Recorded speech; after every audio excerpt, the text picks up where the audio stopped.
Depuis que l'être humain en a conquis la maîtrise, le feu ne cesse de fasciner. Bien plus qu'un simple phénomène physique, il porte en lui une profondeur symbolique immense, touchant à la fois au sacré, à la connaissance et au mystère de l'âme. Source de lumière, de chaleur et de protection, il est aussi un rappel constant de la fragilité de l'équilibre humain, ce qui éclaire peut aussi ravager. L'histoire du feu est celle d'une élévation. En permettant à l'homme de cuire sa nourriture, de se regrouper, de créer et d'explorer, il a façonné notre civilisation. Mais au-delà de son utilité, sa flamme évoque une aspiration verticale. Comme elle monte vers le ciel, l'esprit humain tend à s'élever vers la conscience, à quitter l'obscurité pour atteindre la clarté.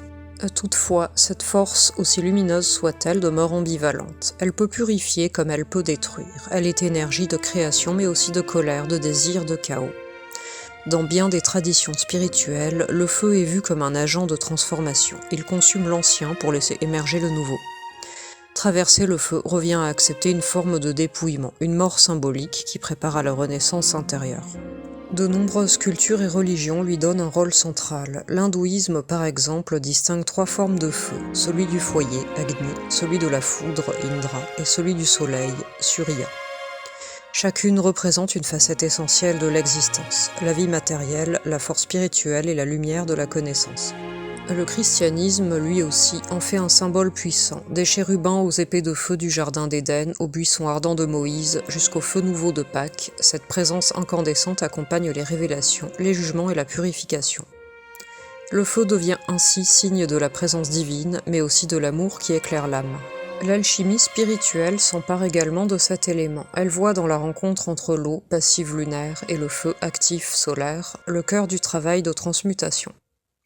Le feu y est conscience, ordre et volonté. C'est lui qui, dans la Tanor, permet la séparation entre l'illusion et l'essence menant l'âme à son éveil.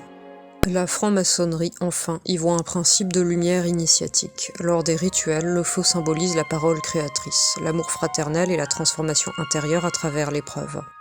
D'un point de vue plus universel, le feu est présent partout où l'homme cherche le sens. Dans le mythe de Prométhée, la flamme de la liberté, la torche olympique ou encore les feux de la Saint-Jean, il incarne l'énergie vitale, le lien avec le divin, mais aussi les passions inconscientes qui animent l'être.